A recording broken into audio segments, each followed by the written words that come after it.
Sud Soir, le journal. Bonsoir à tous et bienvenue. 12e décès du coronavirus. Le patient était âgé de 37 ans et habitait à Rebeuss, diabétique, hypertendu et asthmatique. Ce mercredi, nous sommes à 104 nouveaux cas positifs, dont 4 communautaires, soit 1433 cas confirmés depuis le début de l'épidémie, avec 493 guéris, 927 encore sous traitement. Sans surprise, la courbe est en train de monter. Les mesures préventives ne sont pas strictement respectées. Les cas augmentent avec des besoins spécifiques.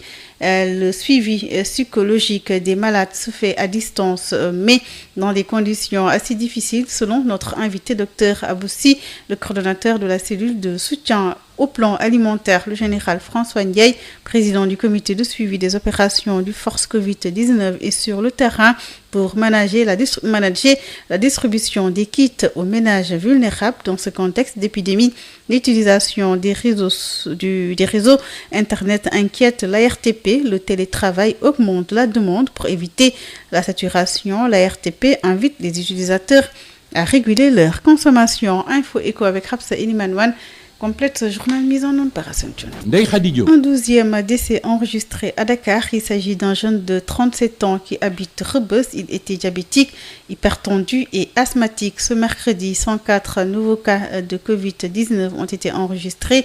Il s'agit de 100 cas contacts suivis et 4 issus de la transmission communautaire à Pikine, Bentali, Sédhiou et Vélingara. 6 cas graves admis en réanimation à Dakar. Les détails avec Marie-Khemesse Ngomdiaye, directrice générale de la santé. Ce mercredi 6 mai 2020, le ministère de la Santé et de l'Action sociale a reçu les résultats des examens virologiques ci-après. Sur 1182 tests réalisés, 104 sont revenus positifs, soit un taux de positivité de 8,79%. Les tests positifs sont répartis comme suit: 100 contacts suivis par nos services, 4 cas issus de la transmission communautaire et répartis entre Pikine 1, Bennetali 1, Sédhiou 1, Vélingara 1. 23 patients hospitalisés ont été contrôlés négatifs et déclarés guéris. 6 cas graves sont pris en charge dans les services de réanimation de l'hôpital de Fann et de l'hôpital principal. L'état de santé des autres patients hospitalisés est stable. Comme annoncé hier, le Sénégal a enregistré son 12e décès lié au Covid-19 le mardi 5 mai 2020. Il s'agit d'un homme de 37 ans. Le ministère de la Santé et de l'Action sociale prie le bon Dieu pour son repos éternel au paradis et présente à sa famille éplorée ses condoléances. À ce jour, 1433 cas ont été déclarés positifs, dont 493 guéris, 12 décédés, 1 évacué et donc 927 sous traitement. Le ministère de la Santé et de l'Action sociale exhorte les populations au respect strict des mesures de prévention collective et individuelle, les gestes barrières. Je vous remercie. 104 nouvelles contaminations, 927 malades toujours pris en charge, presque le double des cas guéris. Le bilan inquiète et pourrait s'alourdir si les tendances se confirment. Le pays risque d'atteindre la barre des 2000 cas dans les 10 prochains jours. Babacar Samb. 104 nouveaux cas enregistrés ce mercredi, plus de 250. Diagnostiqués positifs en l'espace de 72 heures, la propagation de l'épidémie de Covid-19 se poursuit à un rythme exponentiel. Au total, 927 patients sont encore pris en charge au niveau des centres de traitement, presque le double des cas guéris.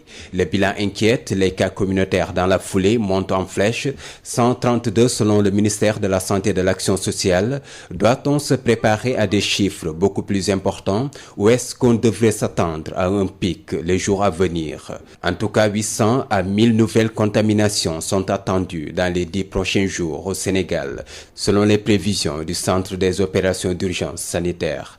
À ce jour, 1433 cas sont déclarés positifs depuis la première contamination, le 2 mars. La courbe de la pandémie monte sans surprise. Les mesures de prévention ne sont pas totalement respectées. À Thiès, les restrictions sont souvent violées. La police traque d'ailleurs les contrevenants. Le gouverneur de région a aussi convoqué ce mercredi une réunion de sécurité. Babacar Ndao.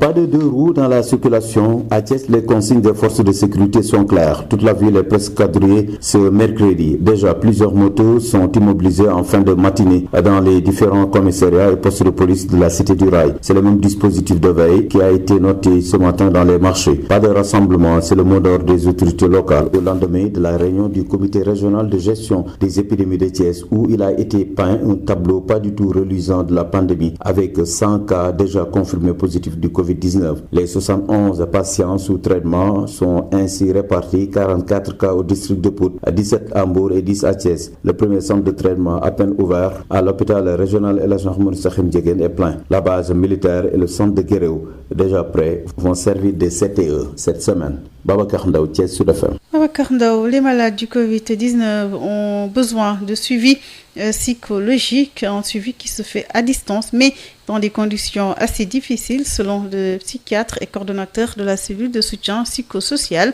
Nous écoutons Dr Aboussi avec El Hadji Malick Ndiaye. En fait, c'est vrai qu'il y a plusieurs paramètres, notamment, comme vous le savez, déjà les aspects liés à la prise en charge au Covid, notamment ces aspects de confinement, de quarantaine, qui constituent un aspect particulier, donc assez important dans la prise en charge, font que les gens psychologiquement peuvent être déséquilibrés, peuvent être dans des situations assez difficiles qui nécessitent un accompagnement pour éviter la survenue de complications ultérieures, d'une part. Mais aussi, d'autre part, les caractéristiques même de la maladie, que ce soit fondées ou non fondées, ont participé quand même à créer une certaine peur au sein de la population. Et donc, pour ces différents aspects, les différentes choses font que la prise en charge est quand même assez laborieuse, mais pas impossible. Parce que nous essayons,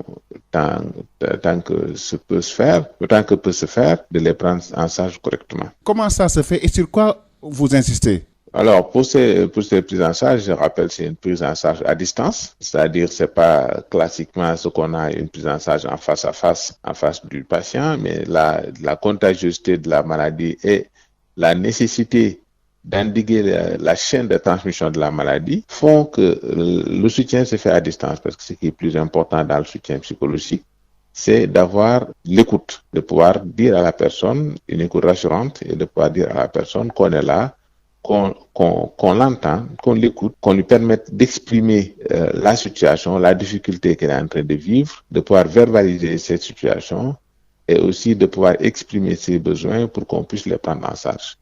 C'est un peu vraiment cet aspect qui permet d'humaniser donc la chose. Docteur Aboussi, notre invité, ce sera dans quelques minutes à propos du rapatriement des corps des Sénégalais décédés du Covid-19. Horizon sans frontières veut rapprocher l'État et les familles des victimes. Une requête sera déposée demain auprès du médiateur de la République selon le conseil de Horizon sans frontières. Et une solution peut être trouvée à l'issue de la rencontre, Maître Cheikh Tidiane Dabo avec El Hadji Malick Ndiaye. C'est vrai que demain, nous avons projeté de rencontrer le médiateur de la République pour justement essayer de trouver une voie médiane, voie intermédiaire pour une solution puisse être dégagée dans le cadre du rapatriement des Sénégalais décédés du Covid-19 à l'extérieur. Et donc, cette rencontre est justifiée par un souci d'apaisement, mais aussi par notre volonté d'éviter qu'un recours soit intenté contre l'État du Sénégal, dans la mesure où nous pensons que dans ce genre de situation, ce n'est ni un recours, ni une confrontation qui pourrait éventuellement régler ce genre de problème-là. Je pense qu'il faut garder toute la lucidité.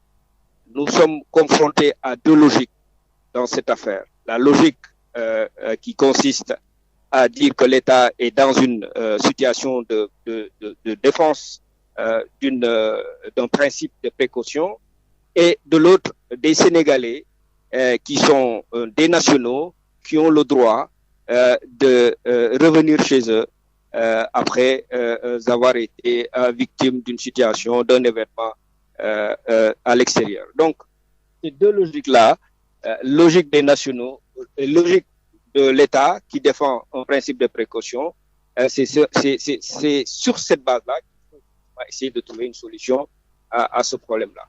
Donc, nous pensons que le médiateur, en tout cas, est l'autorité aujourd'hui à même de pouvoir proposer une solution pour une sortie de crise. Donc voilà le sens de notre rendez-vous demain. Et nous pensons effectivement exposer des solutions, exposer une solution au médiateur qui pourrait éventuellement essayer de regrouper les parties pour une concertation qui pourrait être bénéfique pour la suite. Au plan alimentaire, le général François Ndiaye, président du comité de suivi des opérations du Force Covid-19, était sur le terrain ce mercredi pour manager la distribution des kits alimentaires aux ménages vulnérables à Saint-Louis. L'activité de pêche est complètement affectée depuis la semaine dernière. Un mareyeur a été contaminé. Pas d'activité chez les pêcheurs et mareyeurs les week-ends qui sont désormais consacrés aux opérations de désinfection du quai de pêche et du port polonais. Les cas contacts de ce cas positif sont confinés dans un hôtel ainsi que 50 autres voyageurs clandestins. Les détails avec Yves Tendeng. La découverte le jeudi dernier du mareyeur testé positif au coronavirus n'a pas été sans conséquence au niveau de la langue de Barbarie où l'activité de pêche est fortement affectée. Sur place, pêcheurs et mareyeurs n'ont désormais que 4 jours sur les 7 de la semaine pour mener leur activité de pêche car les week-ends sont consacrés aux opérations de nettoiement et de désinfection du quai de pêche et du port polonais. Ce que confirme bien Amadou Faye, l'un des responsables de mareyeurs à Saint-Louis que nous avons joint par téléphone. Que sur arrêté préfectoral, que dorénavant, il y a plus d'activité sur tous les quais de Saint-Louis, de Gourmage à l'hydrobase. Il n'y a pas d'activité. Il n'y aura ni vente de poissons, il n'y a ni accrochage de pêche, il n'y aura aucune maintenance de poissons. Cela veut dire que à partir du vendredi, on a nos activités. Le samedi et le dimanche, on va s'orienter vers le nettoyage et la désinfection des quais de pêche. Il rassure toutefois quant au respect par les acteurs de la pêche des différentes mesures barrières édictées par les autorités sanitaires. À part du quai, on a mis des dispositions pour le lavage des mains, des filles, qu'on va mettre du javel, des désinfectants, des alcoolgènes, on a pris le portage des masques. Bon, ceux qui ne portent pas les masques, il faut après, par descente de la police, sur les recommandations de la police, il faut payer des taxes. Tout le monde est en train de prendre le masque. Donc, qui ne porte pas son masque n'embarque pas dans une pirogue? Non, ne n'embarque pas dans une pirogue. C'est une obligation. Signalez qu'à ce jour, 2 patients, dont le mareyeur et son fils, sont sous traitement au niveau du centre de l'hôpital régional de Saint-Louis et les 27 cas contacts de ce mareyeur sont toujours confinés dans un hôtel de la place. Également, 130 voyageurs clandestins entrant dans la région sont présentement suivis par les autorités sanitaires, dont 50 parmi eux sont confinés. Saint-Louis, Yves Tendeng, Sud FM. Yves Tendeng, la fermeture des marchés aura un impact certain sur les recettes des municipalités. C'est le sentiment du consultant formateur en gouvernance locale. Pour Amadou Seignon, l'État doit mettre en place un fonds de dotation spéciale pour venir en aide aux communes impactées par la fermeture des lieux de commerce. Amadou Seignon avec Carpse et Dimanouane. D'abord, me réjouir de cette décision du préfet fermant les marchés et pour protéger les populations. Il va sans dire que cela aura un impact réel sur les recettes des collectivités locales qui sont de 3 ordres. D'abord, il y a les recettes propres de la commune constituées d'impôts et de taxes, de patentes. Il y a les transferts étatiques et les produits de la coopération. Mais dans les budgets des collectivités locales, la première recette concernant les recettes propres constitue presque 80% en moyenne des recettes des collectivités territoriales. Les autres étant constitués des fonds de dotation et des produits de la coopération, les 20% en moyenne. Et parmi ces recettes propres, il y a ce qu'on appelle les droits de place, qui sont des recettes tirées dans les marchés et qui occupent pour la plupart entre 40 et 50% des recettes des collectivités locales. Si on ferme les marchés, il va sans dire que véritablement les communes auront des problèmes pour un peu financer les activités de fonctionnement, les dépenses de fonctionnement et les dépenses d'investissement. Il y a des recettes qui sont perdues totalement. tout ce qui est droit de place, tout ce qui est payé par les tabliers, ceux qui occupent la voie publique, on appelle ça ODP, occupation de la voie du domaine public. La collectivité locale, le conseil municipal, par délibération, fixer un taux pour la taxe perçue journalièrement au niveau de cette place-là. Maintenant, s'il n'y a plus de marché, il va sans dire que les collectivités locales vont perdre beaucoup d'argent. Donc, c'est des montants qui étaient perçus quotidiennement et qui sont perdus d'office. Et quelles sont les solutions que vous préconisez pour soutenir les municipalités? C'est de conscientiser l'État à prévoir une dotation spéciale aux collectivités territoriales. Quand est-ce que la pandémie va se terminer? On ne sait pas. Mais d'abord, pour la prise en charge des préoccupations des populations locales, durant la pandémie, il va sentir que tout ce qui a été prévu dans le budget va être épuisé. Il est important pour les collectivités locales, surtout, qu'on mette en place un fonds de dotation spécial sur les 1 000 milliards prévus dans la lutte contre la pandémie. À Ziguinchor, le Covid-19 plonge les îles du Cassa et île Bliss dans la détresse. L'état d'urgence a accentué l'enclavement de ces îles situées entre Oussouye et Bignona. L'approvisionnement en vivres est devenu extrêmement difficile. Le constat dans ce reportage de Ben Michel Kanfoudi. Les îles du Cassa dans le département de Souy et les îles Bliss-Cassa dans le département de Bignona baignent dans la tourmente du Covid-19. Les mesures qui découlent de l'état d'urgence instauré par le président de la République ont corsé l'isolement de ces îles. Les populations éprouvent d'énormes difficultés pour s'approvisionner selon Alioune Sarr, notable de l'île de Carabane. Les villages comme Nyomun, Hitu, Haer, Djogé, Nikin, Carabane, Kerchouan, Wendaï, Sifoka, Ihij, Gisor, Ourong, etc., etc. C'est des villages qui sont tentés de vivre le calvaire. Parce que non seulement ils se déplacent en pirogue pour venir sur la terre ferme, vers Ziguinchor en pirogue ou bien vers Ilinkin, ou bien vers le Cap Skirring, pour aller se ravitailler au départ. Mais maintenant, ils sont complètement confinés. Ils ne peuvent pas bouger. Les pirogues ne bougent pas. Donc, ils ont des problèmes énormes. Ces îles ont de l'eau saumâtre. Ils ont des problèmes pour se ravitailler et en eau et en vivre. Les populations de ces îles situées entre la commune de Diembéring et celle de Kafountine attendent avec impatience l'aide alimentaire promise par l'État. Mais l'acheminement de celle-ci est un véritable casse-tête pour le maire de Kafountine, Fansou Victor Diatta. Le transport des kits alimentaires va être très difficile, très coûteux. Imaginez-vous, le riz est à Kafountine, mais tout le reste viendra à Kafountine. Comment faire pour l'acheminer à Djogé? C'est pour ça que nous avons déjà demandé le soutien de l'État. Moi, en tant que maire, je suis en train de prendre mes dispositions pour accompagner les populations, mais je sais que ça va être très compliqué. C'est pourquoi je sollicite l'appui des autorités pour voir comment les insulaires peuvent accéder à leur kit à temps et dans de bonnes conditions. Selon Alioune Sarr, notable de Carabane, Fansou Victor Diatta, maire de Kafountine, cet accompagnement des autorités est une nécessité pour soulager les populations de ces îles des départements de Bignona et Oussouye qui commencent à souffrir des effets du Covid-19. Ben Michel Kanfoudi, Ziguinchor, sur FM.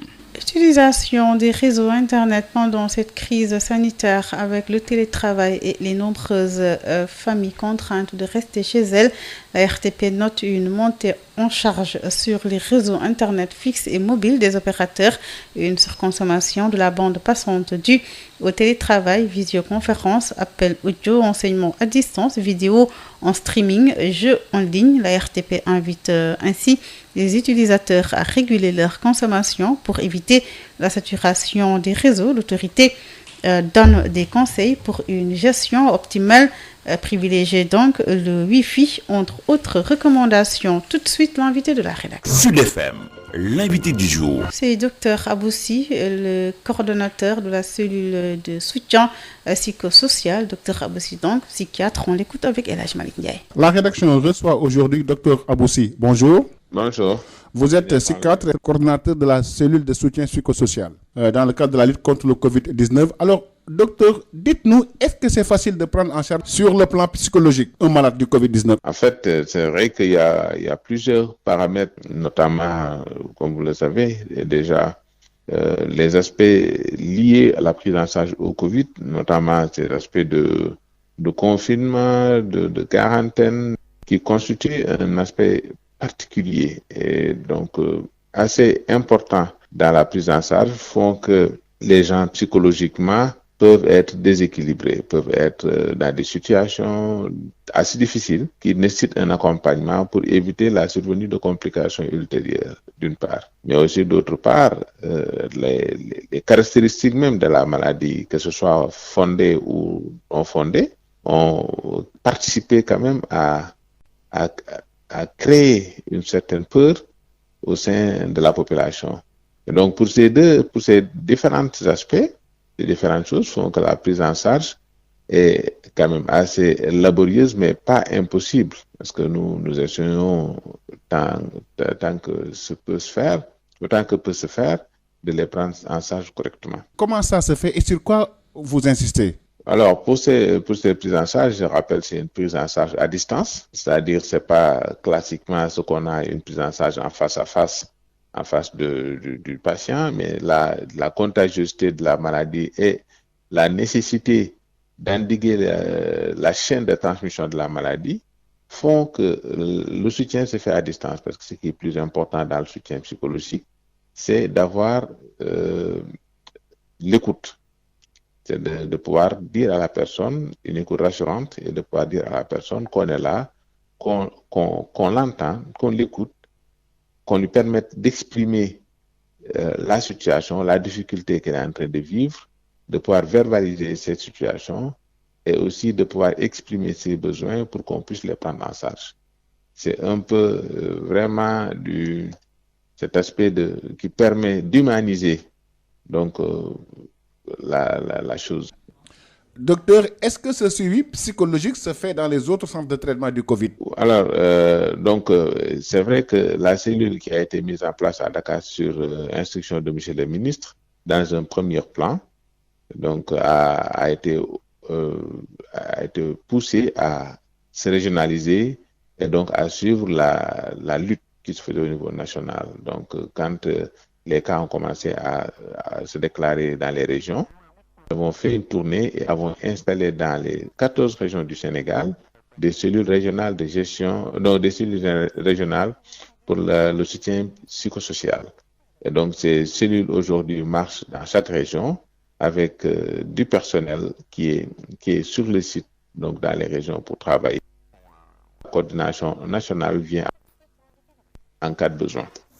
Docteur, qu'en est-il de l'état psychologique des malades déjà guéris? Oui, ça se passe très bien, alhamdoulilah. Parce que, effectivement, classiquement, quand on traitait les gens, qu'ils étaient guéris, on leur mettait devant la porte de l'hôpital avec un certificat médical entre les bras, et puis c'était la prise en charge était finie. Mais les aspects de confinement, donc de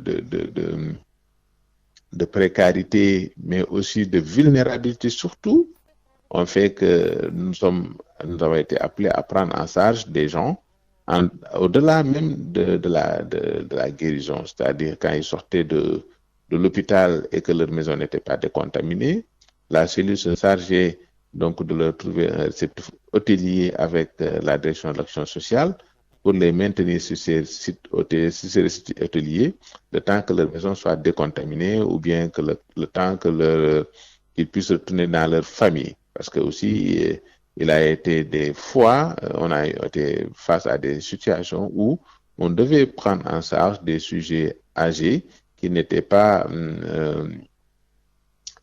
qui ne pouvaient pas se prendre, qui n'étaient pas autonomes, qui ne pouvaient pas se prendre en charge eux-mêmes. Et dans ces cas, on a été obligé aussi de les mettre à l'hôtel le temps que leur famille sorte de la quatorzaine pour pouvoir les retourner en famille, donc pour une meilleure prise en charge. Alors, est-ce que les personnes mises en quarantaine sont prises en charge par cet aspect psychologique? Oui, cet aspect psychologique englobe toutes les personnes qui sont impliquées dans le Covid, que ce soit les sujets qui sont mis en quarantaine, les sujets qui sont mis en confinement, les sujets qui sont mis en isolement. Ça veut dire que ce soit les voyageurs, les sujets contacts ou bien les sujets positifs au Covid. Mais aussi, nous prenons en charge aussi le personnel pour la santé, c'est-à-dire les différents intervenants qui sont à pied d'œuvre au niveau des sites, au niveau des centres de traitement, que ce soit les médecins, les infirmiers, les hygiénistes et donc le personnel de sécurité. Parce qu'on s'est rendu compte que c'est un des éléments importants de cette pandémie était l'impact sur le moral des intervenants. Et donc, à cet effet, il était important, selon les recommandations de M. le ministre, de pouvoir s'occuper convenablement à l'aide d'un appui psychologique pour pouvoir permettre au personnel pour la santé, c'est-à-dire aux différents intervenants, de pouvoir verbaliser leurs difficultés, leurs résonances et donc qu'ils soient pris en charge. Voilà, docteur Aboussi, je vous remercie. C'est moi. Je rappelle que vous êtes psychiatre, coordinateur de la cellule de soutien psychosocial. Bonjour et merci de suivre l'actualité économique sur Sen Radio. La décision prise par le préfet de Dakar de fermer les marchés a été acceptée à contre-cœur par l'UNACOIS. Yessal, son directeur exécutif, ne s'explique pas pourquoi les marchés sont fermés alors que les grandes surfaces poursuivent leurs activités commerciales. Al-Ladien. J'ai assisté à cette réunion, c'était le 1er mai passé. Ça a été mal accueilli puisque ça va à l'encontre de nos activités économiques et c'est une mesure de plus très difficile à digérer parce qu'avant c'était la décision du gouverneur. Ce jour-là c'était une autre décision du préfet qui concerne donc le département de Dakar. Et c'est une pilule dure. Malgré ça, on a accepté à cause de deux conditions. D'abord que la décision va uniquement dans le sens d'endiguer la pandémie. Là, on est obligé d'être d'accord puisque la santé avant tout. Mais l'autre condition, c'est que l'État exécute la promesse faite pour assister les hommes d'affaires, les opérateurs économiques, pour assister les commerçants, surtout ceux qui évoluent dans l'économie informelle. Et ces choses promises par l'État du Sénégal, on l'a rappelé au préfet. Et c'est dans ce sens-là qu'on a accepté. Mais c'est une décision vraiment très difficile à accepter, d'autant plus qu'on ferme les marchés et on donne l'autorisation aux grandes surfaces d'ouvrir. Donc on a accepté ça malgré nous et ça a été acté. Le directeur exécutif de l'UNACOIS Yessal fait savoir que depuis l'apparition du Covid-19 au Sénégal, ils ont sensibilisé leurs membres quant au respect des mesures et gestes barrières. On a fait des communiqués dans les médias pour informer nos membres qui sont à l'intérieur du pays par rapport au Louma, mais on continue à demander à nos membres non seulement, disons, de respecter les directives des autorités sanitaires, mais aussi essayer de respecter la distanciation entre les clients.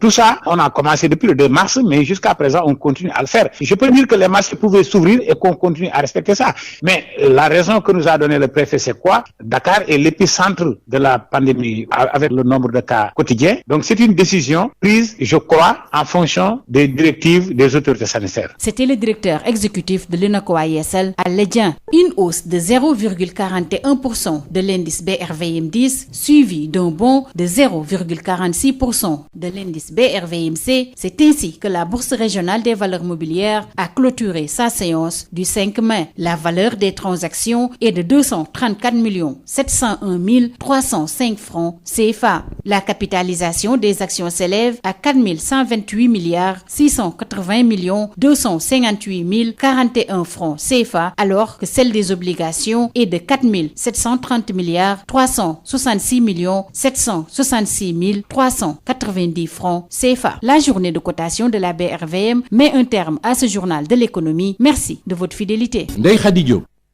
Le rappel des titres, 12e décès du coronavirus. Le patient âgé de 37 ans était diabétique, hypertendu et asthmatique. Ce mercredi, nous avons eu 104 cas positifs, dont 4 communautaires, soit 1433 cas confirmés, 493 guéris, 927 encore sous traitement. Sans surprise, la courbe est en train de monter. Les mesures préventives ne sont pas strictement respectées. Les cas augmentent avec des besoins spécifiques. Le suivi psychologique des malades se fait à distance, mais dans des conditions parfois difficiles, selon notre invité, Dr Aboussi, le coordonnateur de la cellule de soutien au plan alimentaire, le général François Ndiaye, président du comité de suivi et des opérations du Force Covid-19, était sur le terrain pour manager la distribution des kits aux ménages vulnérables dans ce contexte d'épidémie. L'utilisation du réseau Internet inquiète la RTP. Le télétravail augmente la demande pour éviter la saturation. La RTP invite les utilisateurs à réguler leur consommation. Info Éco avec Hapsa Ilimanouane a mis fin à cette édition mise en onde par Hassan Thioune à la présentation des Khady Diop. Merci d'avoir suivi.